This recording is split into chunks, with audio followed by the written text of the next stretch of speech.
Welcome to the Unfinished Business Podcast. I'm your host, Eric Mulvin, and this is a show where we sit down with CEOs, leaders, visionaries, and creatives who are out there changing the world through their business, through their leadership, through their creativity, or through their organization.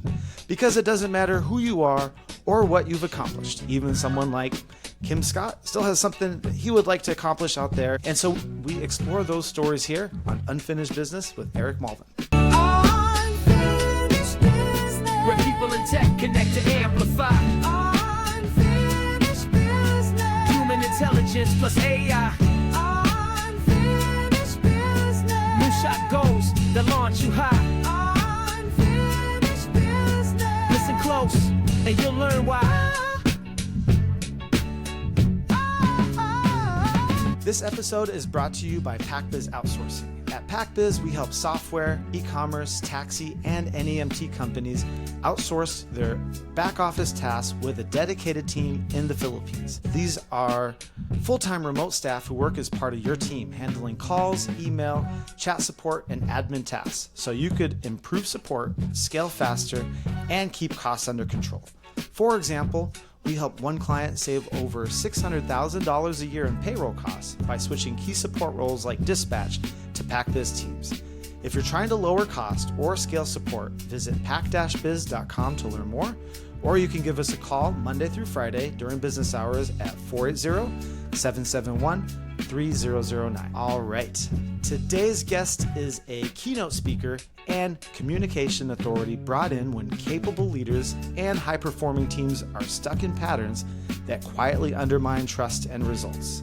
A former award-winning radio and TV host, he draws on decades of high-stakes experiences to help organizations replace avoidance and guesswork with clear, direct communication and conversations. His Air Check Your Life and sharp communication approach gives leaders a repeatable standard that accelerates performance. Ladies and gentlemen, please help me welcome Mathew Blades. Welcome to the show, Eric, Mathew. thanks for the invitation, man. How are you? Doing unbelievable. How you doing? Yeah. I'm ready to dive into this, man. I almost want to ask you out of the gate, like, what's the conversation you're avoiding right now? Is there a conversation right now that you're avoiding? Well, consider I'm doing like 1,000 things at the same time, probably too many. Way too many conversations that need to be happening, but That's a story for another day. Next podcast. That'll be on the next podcast, but thanks for having me. Yeah, no, absolutely. And you're joining us from where today? You're based in Phoenix still now, right? I am Phoenix. Yeah. We've never left. My wife owns a salon business here in Ahwatukee, and she's one of the last remaining businesses out there where the customer has to still be right in front of you. And so if it's most of the work that I do, I can get on an airplane and travel, but she still lives here in Ahwatukee and does hair every week. So Oh. we're here in our hood. Well, give it a shout out. What's the name of the salon so people can find her? Oh, she would hate me if I said it, and she has no room on her docs to let people know. But I mean, technically, Rocket Designs is it, but she's amazing and she does a great job. All right, awesome. Well, shout out to the women business owners out there. My wife is one as well, and so what'd she do?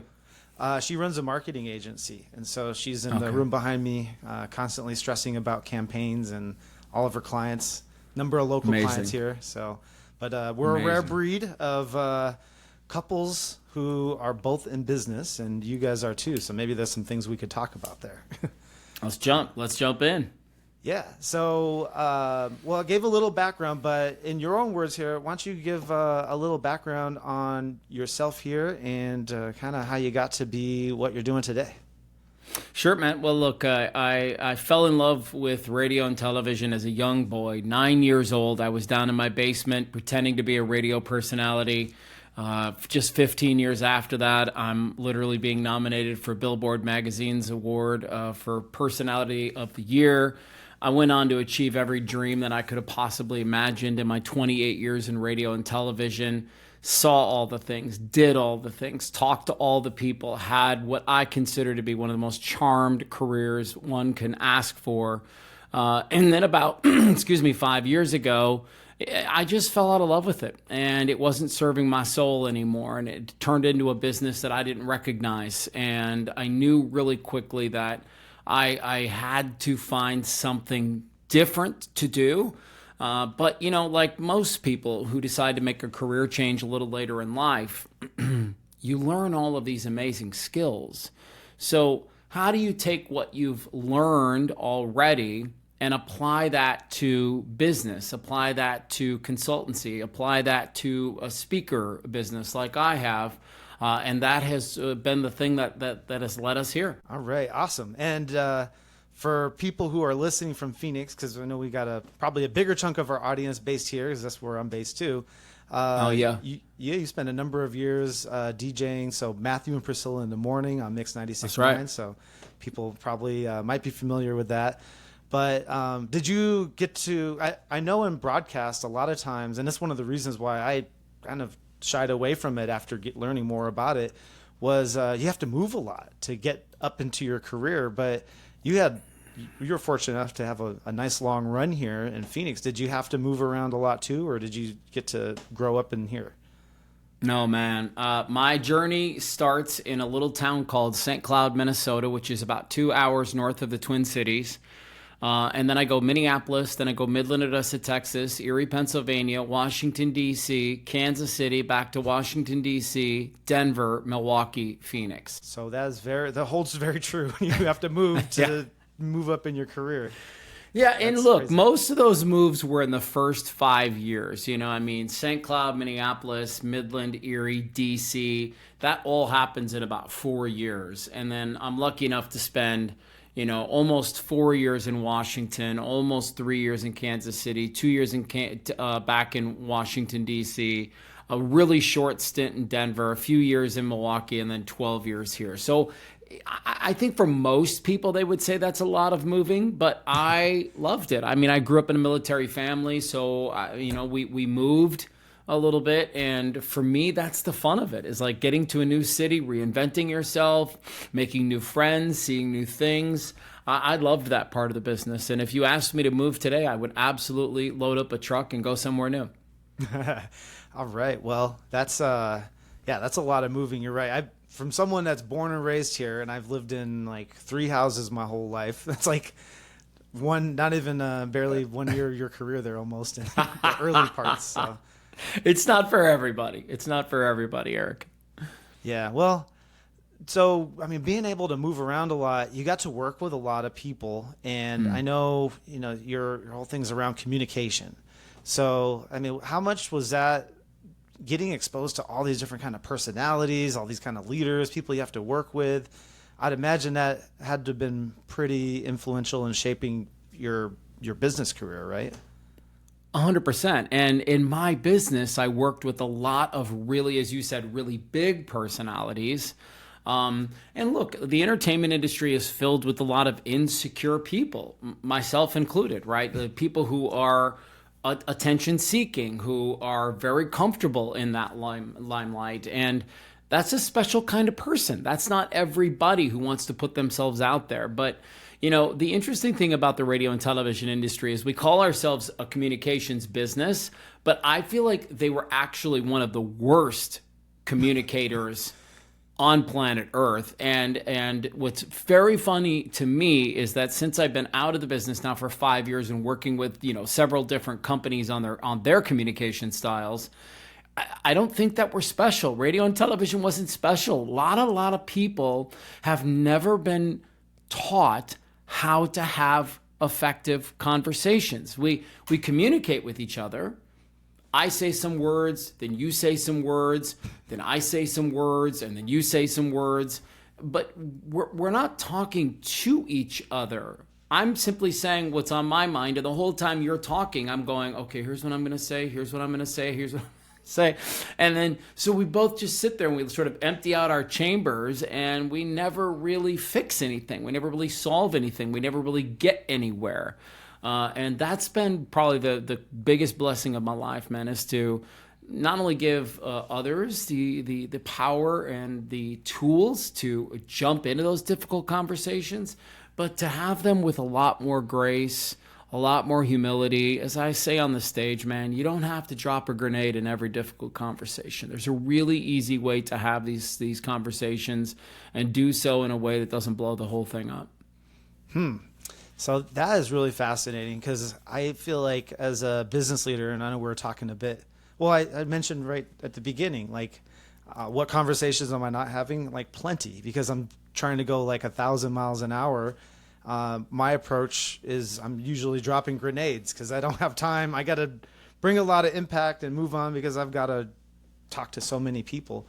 Now you're out helping today executives, businesses with communication, and like the exact challenge I'm talking about there. How does someone that's so busy, or think they're so busy, maybe they're not really, but they feel like it, what's something that they could start doing to, I don't know, is it slow down? Is it like, where do you go? Like, I'm just thinking even for myself. Yeah, what's the first stop on the tour? I actually, what I teach people is something called air check your conversations. And it's probably the first place that I would send you, Eric.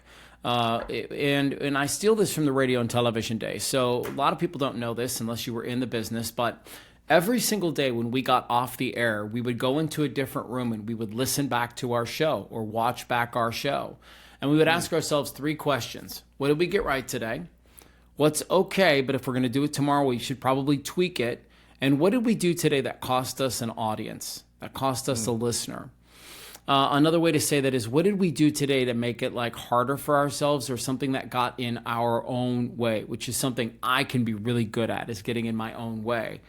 And so that's the first stop on the tour, Eric, is to simply go back. I mean, and literally go back to the meeting you had before you and I got on this podcast, and reflect on that conversation and say, okay, if we were air checking that, what did I get right in that conversation? Was I direct? Was I articulate with my words? Like when we left, was there no choice but to act? What kind of words did I use? Was I honest in that conversation? Was I a good listener in that conversation? Did my tone match my words and my intent? And so I would, that's the first place I would send you, Eric, is I would say, go back to the last conversation you had and take a look at it and air check it and ask yourself those 3 questions. What did I get right? What was okay, but I could tweak it and make next conversation better?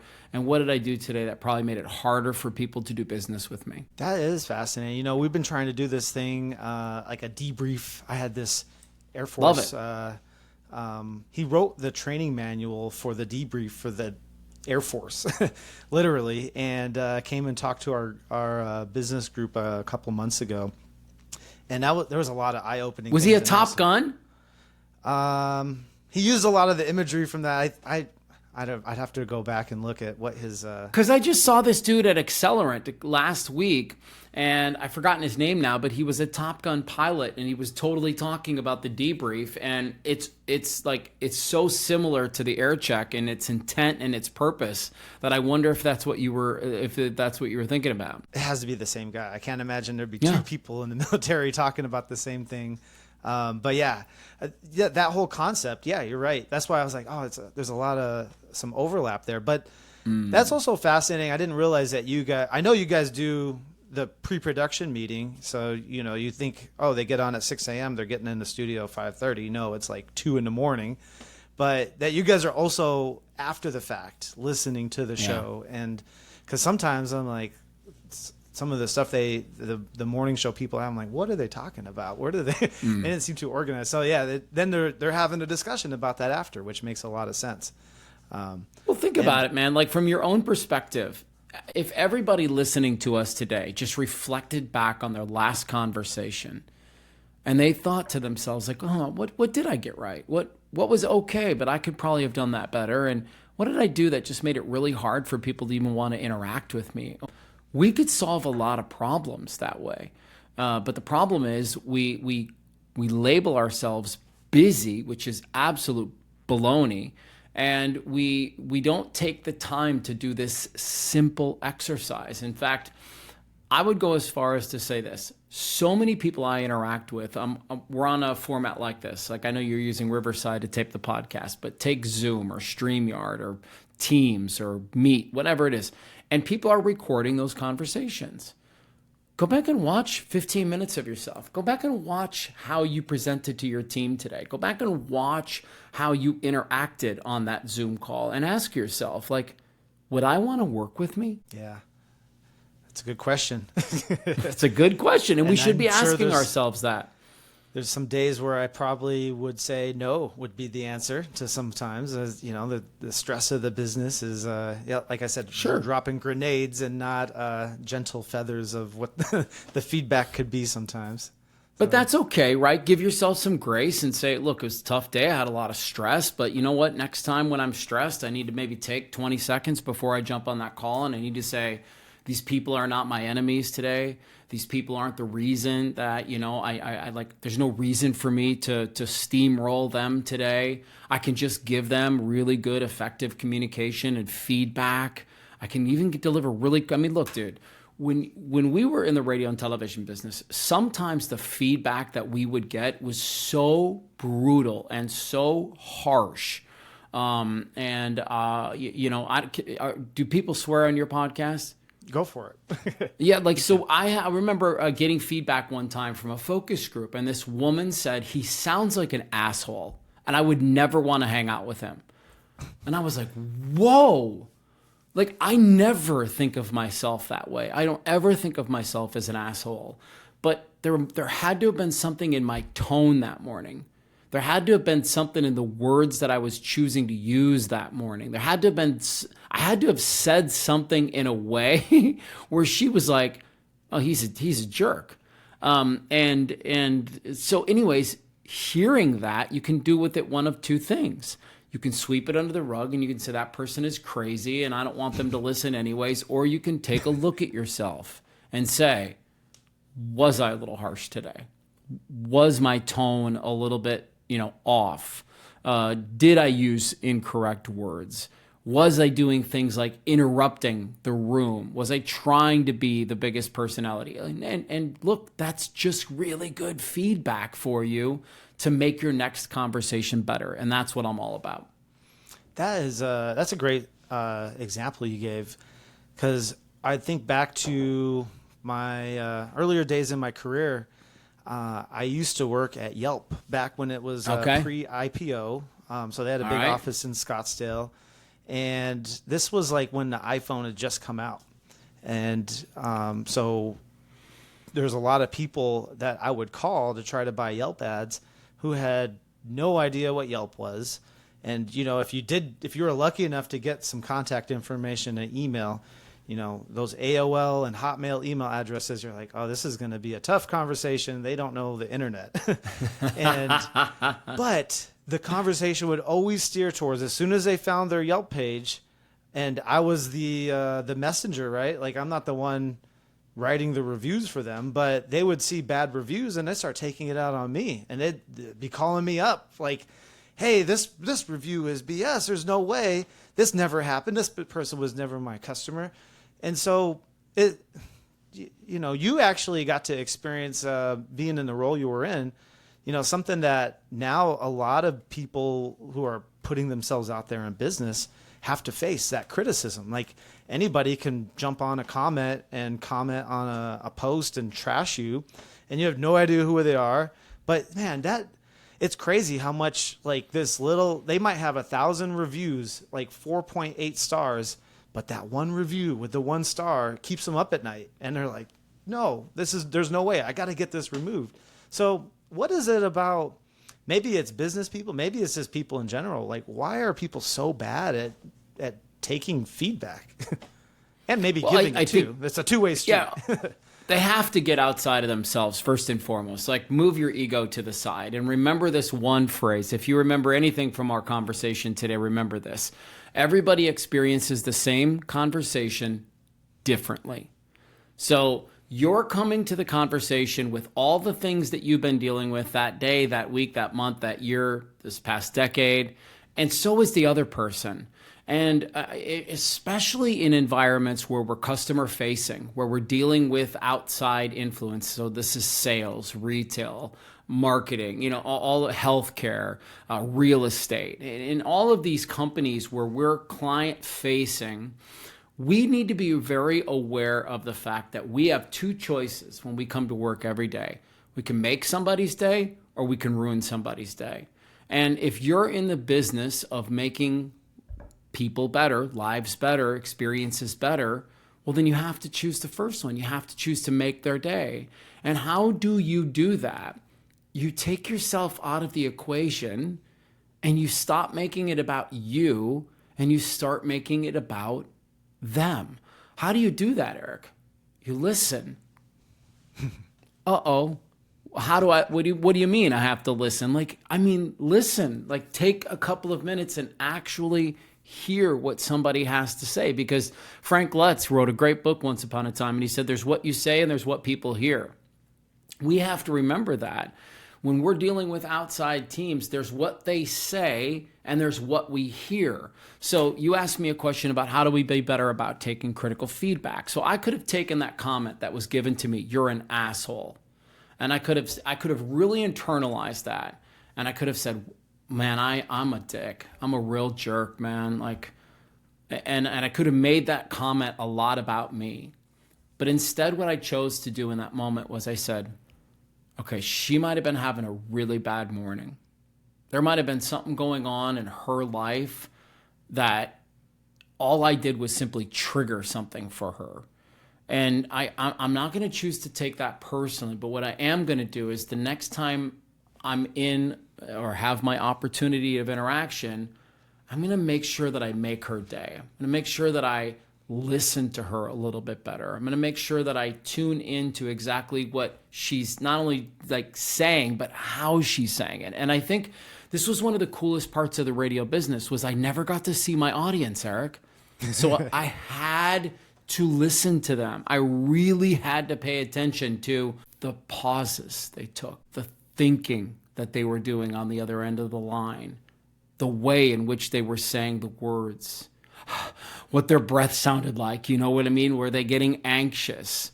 And our job is to, if we're client facing, right, to read those visual cues so that we can make the conversations better. So to answer your question in a long ass way, I would say, do a better job of listening, but most importantly, stop making it about you and just take it as feedback and use it to improve the next time. Yeah. I mean, that's super great advice. Thank you for sharing that. And I think it's kind of funny with all of the AI tools that we have, myself included, right? And I've been doing better at this, maybe because of the debrief training that I got recently.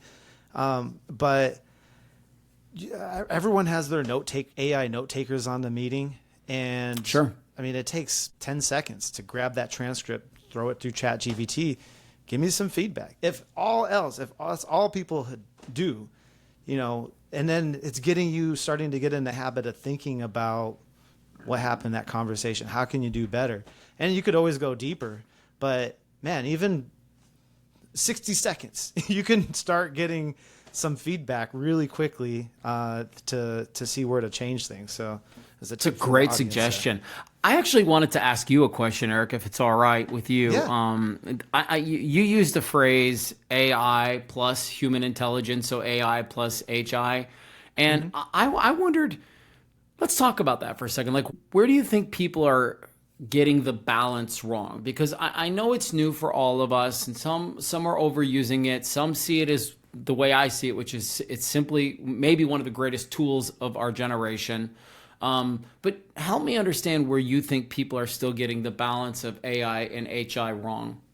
Oh, that's a great question. And I love the mic getting turned back on me. So, you can't do all AI. I mean, that for one, if you go in there and then have it, write me my email, write me this document, make me this picture, make me this video, make me this song, whatever it is, it's going to be okay. But you got to realize, you're using, what's trained in these AI models is, all of the internet, everything, good, bad, and everything in between. So, and I think, right now, I see a big problem. Not a problem. It's just how people are behaving with these new tools and trying, like you said, they're trying to figure out where they should fit. And one thing, I've been doing graphic design my whole life. I got taught in high school. I I worked at a marketing agency here in town, Reister, for a number of years. And you learn a lot about like design, and, you know, it's not also what you put on the page, it's what you don't put on the page. You don't want to put everything. Like, for example, the very first company I worked with, they were a fabric store in Mesa.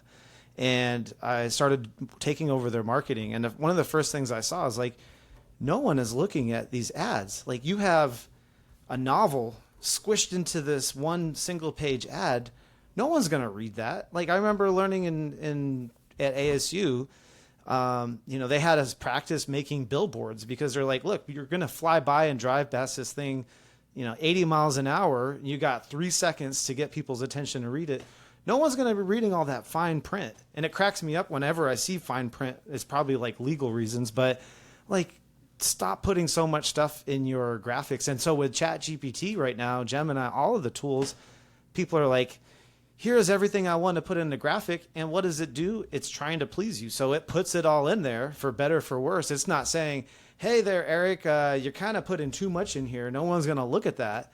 Maybe you could train some GPT to start pushing back on you like that. But out of the box, it's just going to give you what you ask it, and it's going to put so much information on there. So it takes some of that HI to see human intelligence. Like, all right, well, that's too much. You know, no one's going to look at this. Let's scale this down. What's the most important thing that we need to get across here? And how can we deliver that without overwhelming the person that's looking at this graphic or this image? So, I mean, it's bringing that human intelligence in. Or as a recent guest, Ken Okazaki from Japan, he said it also too, wisdom. You know, it's like the same thing as wisdom, but it does take, and I do like the wisdom part, because it also, it highlights that you kind of got to know a little bit on what you're doing before you go into it. And so, you know, then that's probably where we're running into some things, that issues where people aren't graphic designers, they have it spit out a graphic, and you know, that's okay. And I think it's a good starting point, but maybe it's the evolution for the business owner that, okay, well, this is me starting out doing graphics, and I'm learning. Now I realize, okay, I maybe need to hand this off to an expert who could help out, and that has the wisdom to know what are the phrases that actually get people to take action and not just overwhelm people with messaging. But that takes that, like, the AI tool is not going to tell you to do that. It's going to say, yeah, I could do that. It'll tell you I could make this into a Photoshop file when it even can't. And I'm like, give me the file. Right. Oh, I'm sorry, I can't do that. Like, you just said you could. What happened? So, but yeah, so that's a little bit on the HI. I can keep going on that one, but. Well, you said something that I had to write down, which you said, what you don't put on the page matters too. And that made me think about the way we talk to each other and the way we have conversations with each other. And how many times have you been in a conversation where what's not said was louder than what did get said? Right. And I just thought that was a really fascinating parallel that I could draw from your line of work to my line of work. What does it mean, by the way? And I promise you can get back to asking me questions. But I when I'm going to be on somebody's podcast, I always do a little digging into them, because I interviewed people for a living for 28 years. And so I have a very natural curiosity. You were a 3-time Sun Devil 100 honoree. What does that mean? Because my son's at ASU right now, and I'm going to I want to show him this, and I want to say, look at what this dude was doing. How do you do this? All right. So something that ASU put together, and you don't have to be a business school graduate. It's available to anyone, is if you graduate from the school and you start a business, then you could apply to their program to be recognized as one of the fastest growing businesses run by ASU alumni. And so every year, and they're pretty serious about the details. Like, I have to have my CPA submit financials to their official CPA firm that reviews everything, make sure that, they really did grow in revenue by this much so that they could rank us. And they have 3 different groupings, like the small businesses, and then there's like 2 to 10 million in revenue, and then I think 10 to 50, and I think 50 and up. Or they have these different categories they've broken it down to. And it's become pretty fun. I unfortunately missed it this year. They always highlight people in May. And that's an event that open to the public. Look out for that if you guys in the community want to attend, because it's pretty cool to see these businesses and we're like their trajectory. Some of them that are really growing, and also that, hey, there's all these people that are here in the Valley. Some people fly in from all over the country. They've moved in other places and they have their business there, but there's some recognizable names of starting to, and after being there for 3 years, you get to see companies really take off, and some really unique ones. Like I think there's one, like a dog boarding company, like Dogs 24/7, or I can't remember the exact name, but I remember that's one that has really shot up, and they've been opening more locations. So it's fun to see that, and then the networking that you could do, and there's a bunch of other people that we're all going through similar stuff in business and trying to grow a company, learning to be better at communicating, dealing with people, managing and leading people. And it's a great way to recognize those businesses that are out there. So if your kids is going to follow in your entrepreneurial footsteps, that's something to possibly shoot for, or someone to look to for a mentor, because you don't have to apply to this. This is a choice to put yourself there to be part of the group. And so I think that the group of people is more willing to be part of the community and share some of what they're learning along the way. Yeah, that's it. You said something else in there that I think is worth pointing out. Like, there's a lot of people who are good at business, but they're not good at communications. I think of really intelligent doctors. I work, when I left radio, I started working with a lot of physicians, because one of the things I was getting really fed up about was the amount of TikTok medicine that was out there. Oh, and, it was like all these people who had never studied shit were going on the internet and telling all of us how to take care of our bodies and our minds and our health. And so I started reaching out to doctors here in the Valley, and I was like, look, you actually know something. Can I please help you produce your content so that we can get that out there into the world? And so, I think about, there's a lot of physicians who are really, really smart. They're just not great at talking to people. I think about engineers who are really smart. The communication just doesn't come natural to them. I just did a talk a few weeks ago at ASU, and there's a guy that I'm working with who's in data analysis. He's a really super smart guy, but him and I are working together one-on-one right now because he wants to improve his communication. And so I felt like after you said that, it was worth announcing to your audience that again, I said it earlier, it just doesn't come natural to everybody. And if it doesn't come natural to you, well, then work with somebody on that. If you're interested, right? Not everybody needs to be the most effective communicators. But I said this to you before we jumped on today. I believe at the root of every bottleneck in every single business, at the root of almost all of the problems in our house, at the root of almost every problem that we're having politically right now, it is traced back to an avoided conversation. A conversation maybe that's not fair. Maybe it wasn't an avoided conversation, but it definitely was a conversation that wasn't effective enough, that wasn't thoughtfully produced, that wasn't in the spirit of making people better and lives better. It gets back to what I said earlier. It was really about that person and what they wanted to say and how they wanted people to think about them. And that's the missing ingredient that we have in our world right now, man, especially when we talk about artificial intelligence and AI infiltrating our world. What people are craving, even if they don't believe it or know it, is the human intelligence and is the human factor. And that's what we are all missing, is what I would like to bring back to more folks. Yeah, well, there's a thought that I have. I don't know if you have any kids. I got two daughters that are in elementary school still, Nope. and I see the young generation and like their communication skills. And everybody's on social media, TikTok. Like they can't like put people in a room and good luck. They're like, "Where's my phone? I'll text you," right, even though you're sitting right across from me. But we can't talk to each other anymore. And I'm just thinking, man, if I like one of my biggest responsibilities I feel like I need to be able to do by the time they're out of high school is if they could be great communicators, they're going to be able to run circles around their peers because no one else is going to know how to talk. I don't know. Yeah. I don't know if you're seeing It's a great that skill, too. man.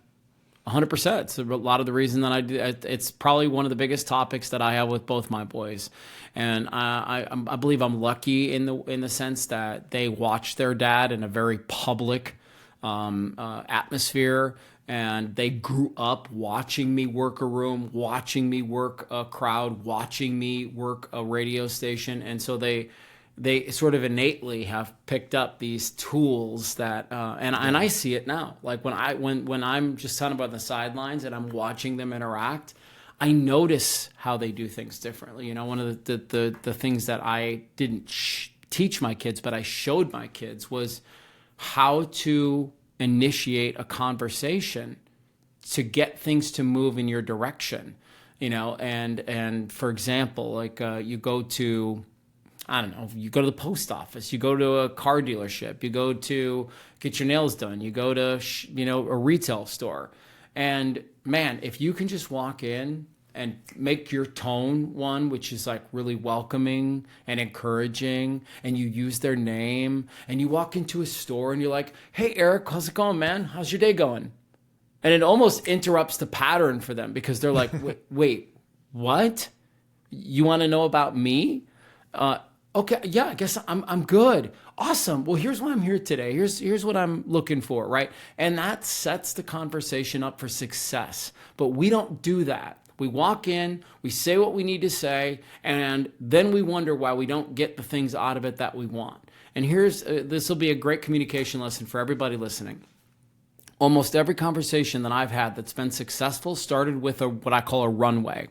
And you think about the way a plane takes off, right? And it goes down that long strip, and then it kind of eases into the air. And we don't do that in conversations. We wear this badge of, well, I'm just going to be honest, and I'm just going to tell them how I feel, and I'm just going to say what's on my mind. And it's like, okay, great. That's what I call throwing a grenade in the conversation, because you likely will just be heard. Nothing will change. You will simply tell me how you feel, and I will walk away from that conversation and be like, he's an asshole. Like, it goes back to that kind of a thing.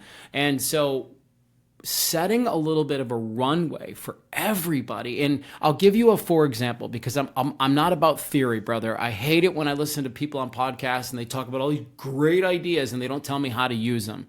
The next difficult conversation that you have to have with somebody, literally use this sentence. Walk in and say, Eric, I've been sitting on something for a couple of weeks that I need to talk to you about, and I can't promise you that I'm going to get all the words right, but I know that we're going to be better on the other side of this conversation. Can we take a minute and just handle this really quick? What happens in that moment?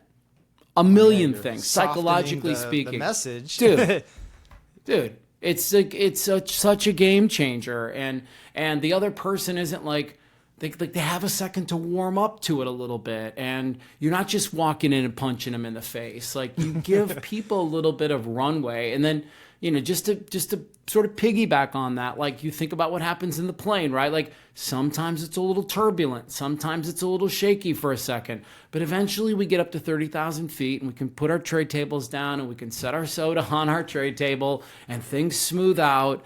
But then the biggest and best part about using the runway philosophy is that eventually we land in a new destination and we're not where we used to be. We're someplace new. And I don't know about you, but when I go someplace new with somebody, it feels really good, feels exciting, feels energizing. And that's the kind of thing that I'd like to see happening in more people's lives. I love that analogy, and especially I fly a lot, so I've been on a lot of planes lately. But right? Yeah, I feel like I'm taking more of the helicopter approach and dropping in on ropes, dropping those grenades and bouncing out. But and there's this theme that I've been having in my business as we've been trying to move really quickly. I was fortunate enough to be out in the Philippines just like 2 weeks ago to do planning with my team. And we're like, all right, how are we doing? It's the middle of the year now. We should be halfway towards our goals. But there was this whole theme that came out with we gotta start moving slower to move faster. And it really comes down to communication. And a big thing of that is context too. Not just, I checked the box, I talked to them about it. Man, I can't tell you how many issues had come up just in the last like couple months because we're like, oh, we had that conversation, but they had no idea what I was talking about. And so this little thing that my business coach, and a tip for people listening here, just to add this, is at the end of those conversations, checking in with these people. All right, what are you going to work on? What did you hear? Because so many times we just assume that part, and then we go running off like the runway, right? We're taking off, the plane's gone, and they're still standing there like with their luggage. What do I do? Like, yeah, what do I do? And then they do the best they can. Then when we come back, and it's like, this isn't what I talked about. But then you're not given the space to let people even be able to explain, like, hey, you're not really communicating to me. So what you're saying, Eric, is actually backed up by a bunch of research that just came out from Vital Smarts, and they said what's the number? It's like something like 47% of all leaders think that they're being effective communicators, and only 22% of their employees think that. And so that's a big gap. Leaders will say it's a huge gap, right? And so leaders will be like, well, I sent the email. It was all in the email. Well, I told them what I needed. And so I love what you just said to people, because are you super clear? Are you so clear there's no choice for them to act but to act? And that's a great, great tip that I hope people really lean into as you said that. Yeah, cool. Well, I love where this conversation is going. Lots of really cool stuff here. And I think usable stuff, right? That's the yes, key. We gotta talk about things that people can use in their next conversation. Otherwise, I've wasted your time in another theory book. It's ridiculous to me. I'm so sick of it. I'm so over it. We just need to have these conversations. But can I say one thing before we move on? Yeah. I do believe there's a time and a place, Eric, for the helicopter theory, right? There are moments where we need to be direct with each other, and we need to tuck our egos and our feelings aside because we recognize in the moment that something is really important and it needs to happen. For example, if I'm in the OR, I'm okay with my doctor being very direct to the nurse and to the other people that are in that room to make sure that I stay alive. If I'm on a sales team and I'm a sales manager working with my sales team and we're in real time getting ready to lose a big customer because of a mistake, it's okay for us to be direct. But let's remember both the check-in that you mentioned, but the runway theory. Say to somebody, Eric, I need to be really direct with you right now. And please don't take this any other way other than we need to get to an answer fast. Boom. And then unveil the content. So I'll let you go where you want to next, but I just felt like that was worth mentioning. There's a time and a place for everything. Oh yeah, that's thanks for bringing that in too. So yeah, because I'm going to be thinking about this episode for a while after today. Like, how can I apply some of this stuff? Hopefully the listeners as well. Now we talked about one thing that I think call centers have in common with broadcast is we really want to avoid dead air, right? And I think that's like the killer in radio. And I think you have some kind of analogy around 10 seconds of silence kills a radio station, months of silence kills a business, right? So what does dead air look like in a business? For me, the dead air that I'm talking about in that example are these avoided conversations where you're not saying anything. Silence is golden. That little pause that I gave you right there in that interview, every single person listening to us leaned in a little bit. Silence is golden, and that's a really useful tool. Dead air is where we avoid all the conversations and we don't say the thing that we need to say, and we just hope that time is going to fix it. There's what's the old wives' tale that's out there? It's like time heals all wounds. Don't think so. There are people that I have come up to me after I get done on the stage. And I have a talk that I deliver called Air Check Your Life, where I get really personal about some of the things that I dealt with in life and some of the avoided conversations that I didn't have. And I will have 60-year-olds, 65, 70, 75-year-old people come up to me after, and they'll say, I have been thinking about a conversation I had with my mom when I was 15. Like, So don't kid yourself. These conversations that you avoid are the dead air in your life, and you are absolutely right. They kill you inside. They hurt your chances of being whole, of feeling good, of feeling like yourself. And here's a really interesting thing about the avoided conversation is that when we avoid them, we don't even give the person a chance to say yes. Like we literally remove that from the equation. And, one of the things that I'll talk about on the stage is for years, brother, in my career, I was really good at avoiding conversations. And I would do it in a way where I would say, well, I need to talk with so-and-so about this. Well, I'm pretty sure I know what they're going to say. And then, they're going to say this. And then I'll say this. And they're probably going to say this. All right, it's not worth it. And I think, how many times in my life did I make up somebody else's mind for them? Do you hear how ridiculous that sounds? And all of us need to think about that. This avoided conversation that you're sitting on. Who are you hurting? It's like the old traffic analogy. The guy that cuts you off on the road, he's going to work. He's not thinking about you. You're the only one festering on it, right? And when we don't decide to jump into the conversation, we lose time, we lose momentum, we lose trust, we lose respect. And the biggest one on the list for me is we lose self-respect. I think we look at ourselves in a way where we say, why didn't I just do that? Why didn't I just send the email? Why didn't I just ask for the meeting? Why didn't I just ask for the raise? Why didn't I just ask her out? And that's the dead air that hurts our lives. No, it's so true. And I mean, thinking back, let's bring it to some reality, instead of just theory. And, I've had to deal with that a lot in my company.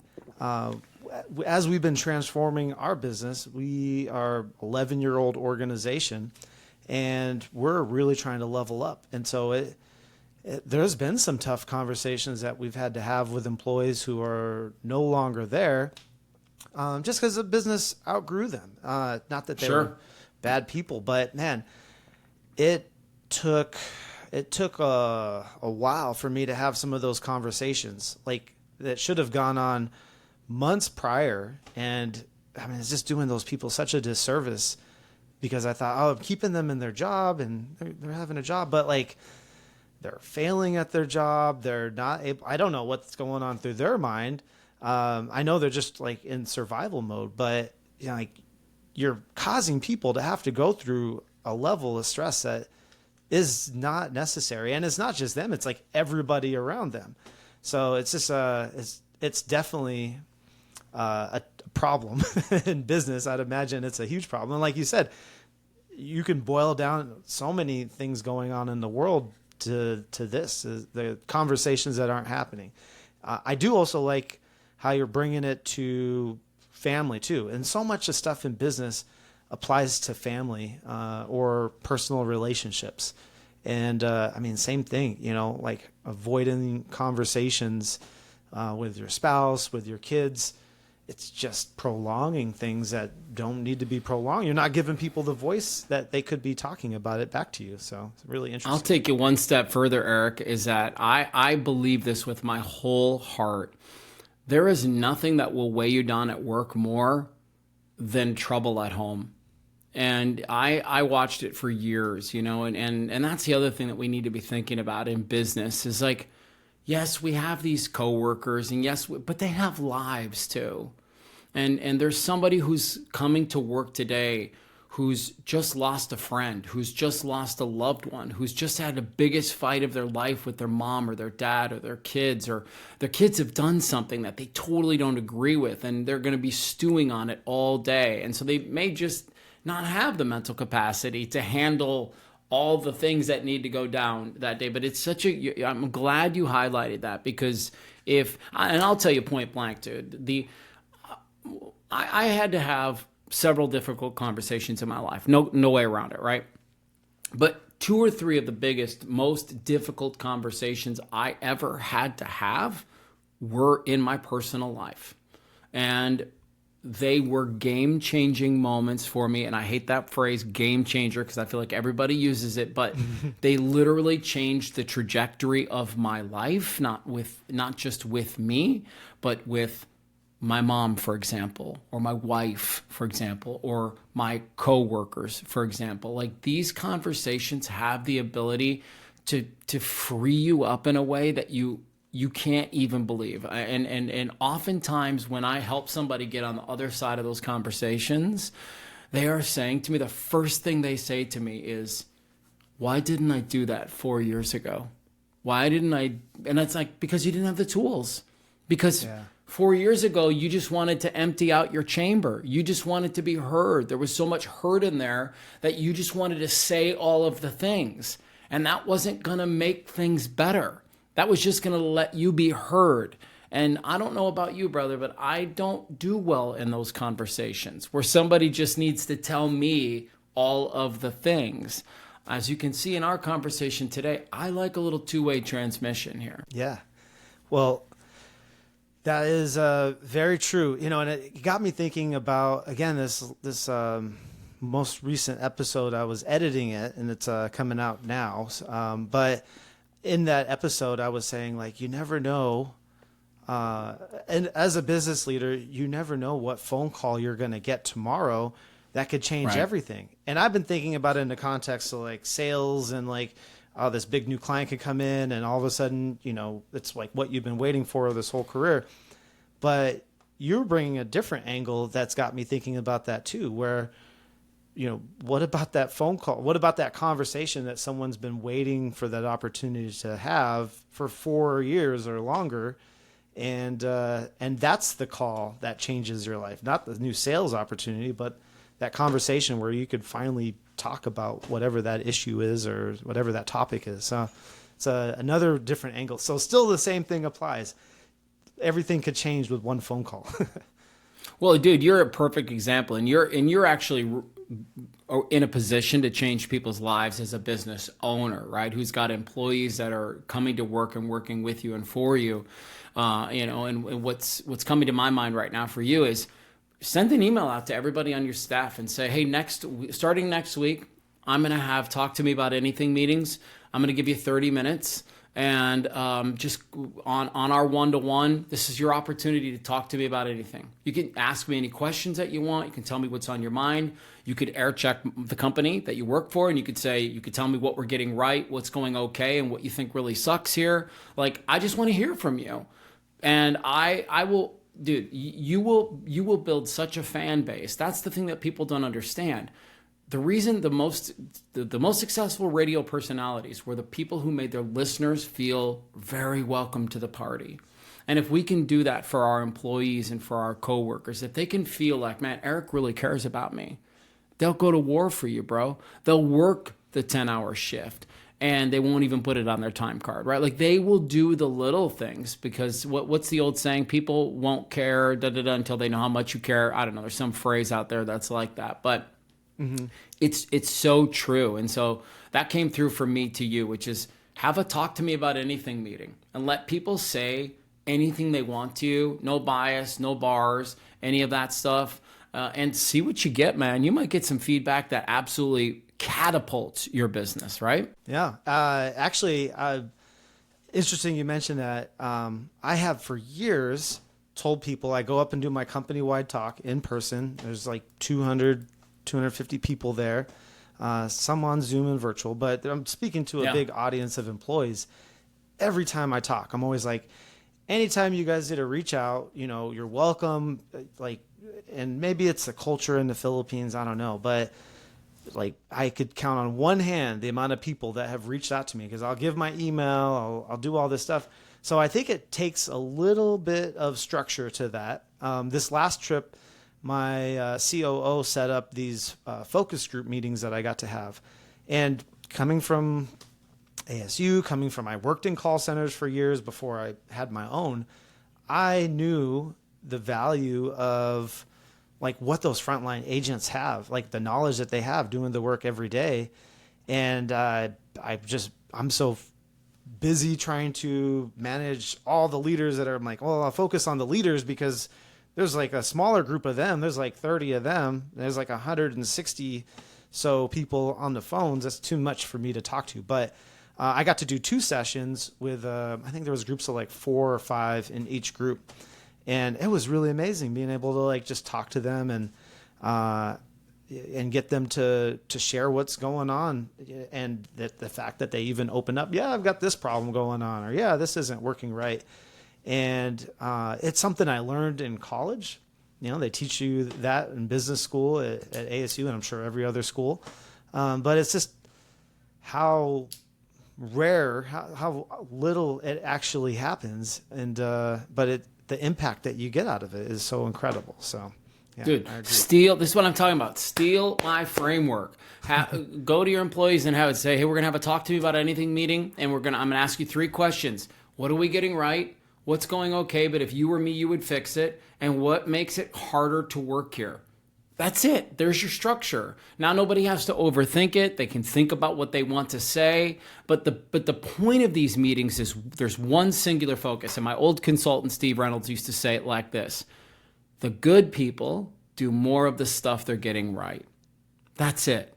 And so you'll get that feedback and you'll say, your employees will tell you what you're getting right.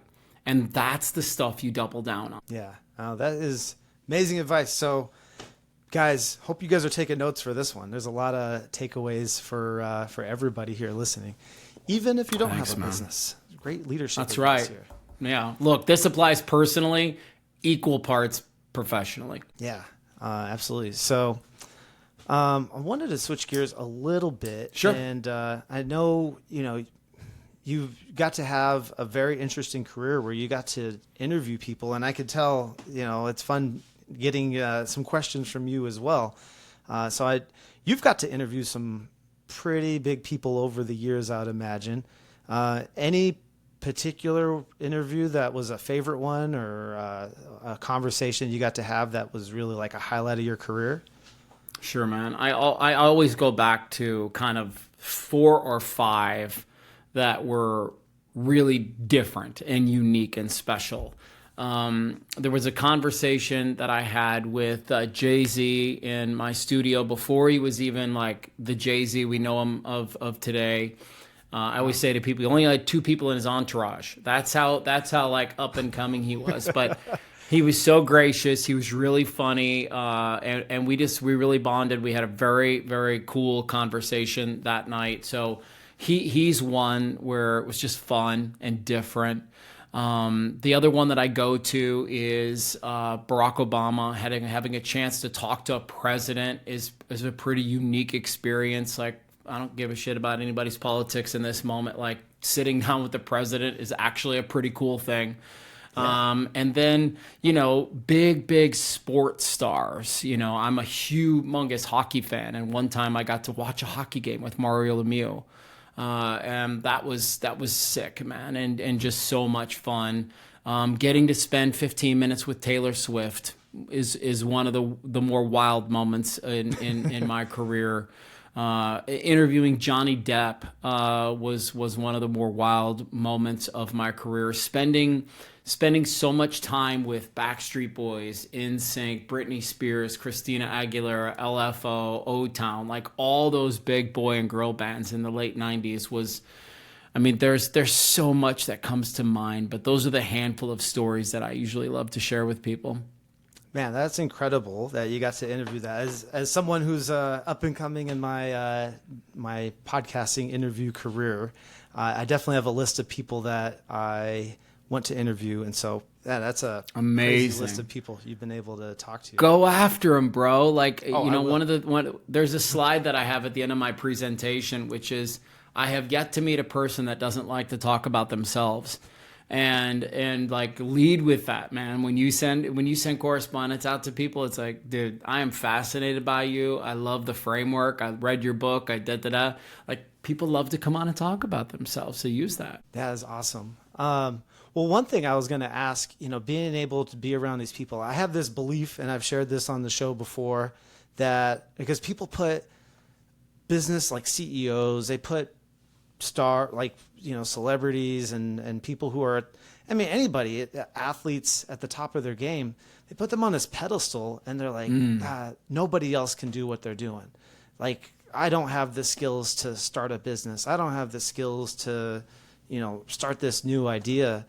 And I always say, it doesn't matter who you are, like everybody, and it's very evident if you actually just look at the news, but nobody knows what they're doing. We're all just trying to figure it out as we go. Now you're getting to sit with these people, firsthand. I mean, did you get to experience any of that? Like, is that true I don't know if that you could figure that out from like a 15-minute or, some afternoon with a person, but I'm just wondering if that's to answer your question. Seen. Yeah. I think yes, to answer your question, right? Like everybody poops as the book goes, right? And so there is that idea that we're all pretty much the same.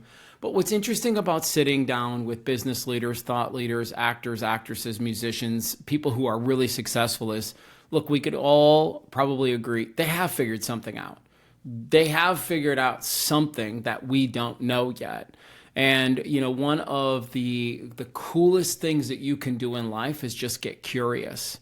And so for me, when I had a chance to sit down with these people, it wasn't like, oh my God, you're Britney Spears. Oh my God, you're Barack Obama. Oh my God, you're Johnny Depp. It was like, dude, how did, what led to this? Like, do you remember the moments? Do you remember the thing? Do you, and then also with thought leaders and business leaders, it's like, help me understand what you do that separates you from other people. And that's the thing that I think can separate because I saw this a lot of times in my life, Eric, where somebody would come into our studio, my co-host would get so starstruck she wouldn't even know what to say. And I'm not talking about Priscilla, I'm talking about any one of the co-hosts that I had along the way. Yeah. And I can honestly, and I'm not lying, there was never one person that I met that I didn't just treat like you and me. From a general manager to a vice president of programming to Britney Spears to Jay-Z, like, dude, you're just a regular person like me. And I'm going to respect you 100%. I'm going to respect your boundaries. I'm going to respect your time. But I am curious about you. How did you get here? What led to this thing? And I just know that when we take that lens in life, we can not only have really cool conversations with people, but we can learn from each other. And I've spent enough years on the earth to understand that. I think that's our goal. Our goal is to learn some things and then help other people when it's their turn. That's so true. And that curiosity, that's something that I've been talking about more and more with people. I'm almost like, that needs to become one of our core values. I'm gonna have to kick one out. Yeah, buddy. Because especially with AI, I'm gonna bring it back to AI a little bit. Sure. Again, like, you have the entirety of the internet. Like, this theme keeps coming up about, like, all right, all the information is there. Everything is there and it's accessible. And it takes curiosity to figure out, like, well, how does this work? What is, like, I know that's really important in business too, is like questioning things. But I have this phrase with AI I've been telling my team is you got to get comfortable doing things that are uncomfortable using AI, because it's helping you out but that's the curiosity thing. Like, for me, I've had so much fun with AI. Like, I was just in Asia for a month and I'll see something that I've never seen before. I'm like, how does this work? I'll take a picture of it, send it to ChatGPT. It's trying to reverse engineer some of these ideas. But if you don't have the curiosity, you just look at, oh, that's interesting, and move on. And right. You don't get to start learning more about the world or that person, that idea, that thought. So, like Wayne Gretzky said, man, you miss 100% of the shots you don't take. And when we miss out, or we don't take that chance to be curious or learn a little bit more, we miss out. Yeah, absolutely. So, there is one question we always end with here on the show. Okay. And I love it. We're getting Let's close go. to the time.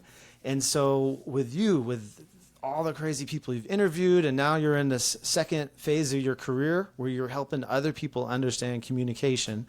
What's what's a big unfinished business for you? What's something that you want to be able to accomplish in your lifetime, in your career?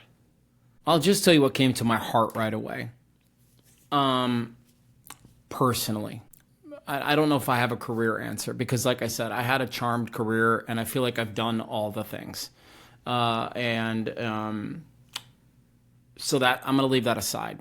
Personally, what I want to do is I want to be the person in my family that is responsible for taking the next generation to a better place. I want to be the person in my life who ends a lot of the dysfunction that I had to grow up in. I want to be the kind of person who steps away and when generations look back, they'll say, you know, Grandpa Mathew, he was the one that sort of led the charge for our family to try something different and think about things differently, and most importantly, do things differently.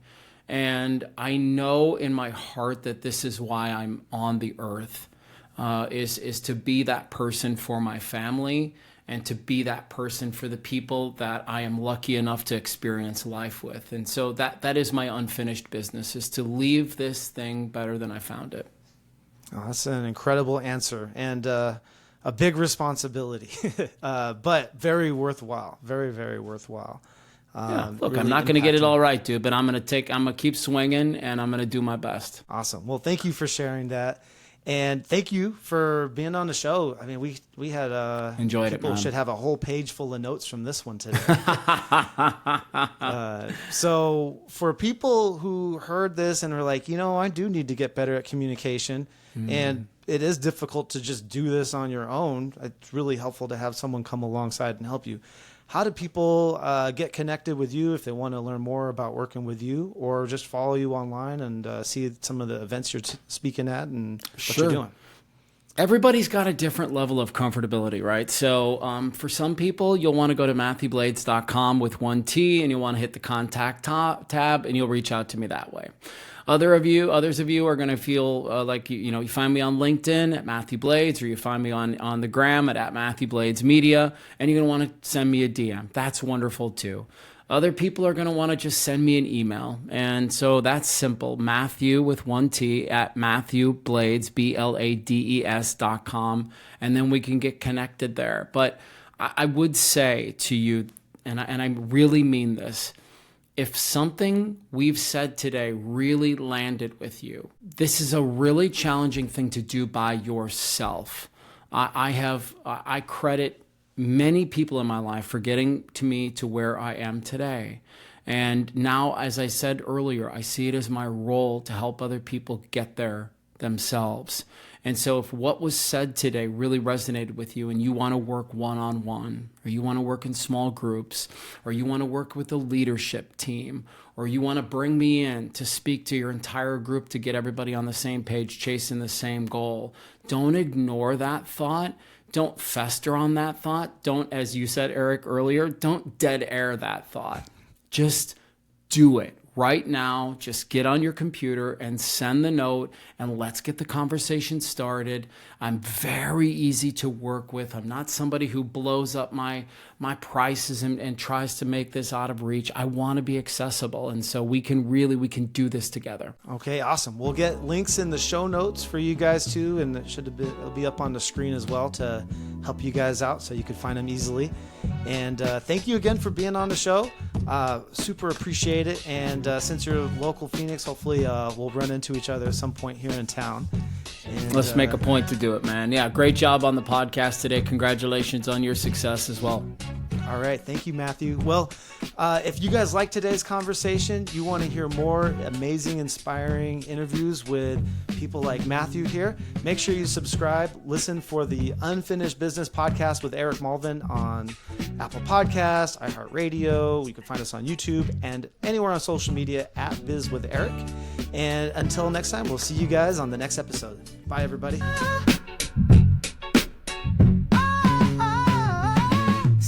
And visionaries shaping what's to come, building more than profit, lifting everyone. Every path's unique, but it takes a choice to grow. Set your goals and shape the way your future goes. Unfinished business. where people in tech connect to amplify. Unfinished business. Human intelligence plus AI. Unfinished business. Moonshot goals that launch you high. Unfinished business. Listen close, and you'll learn why.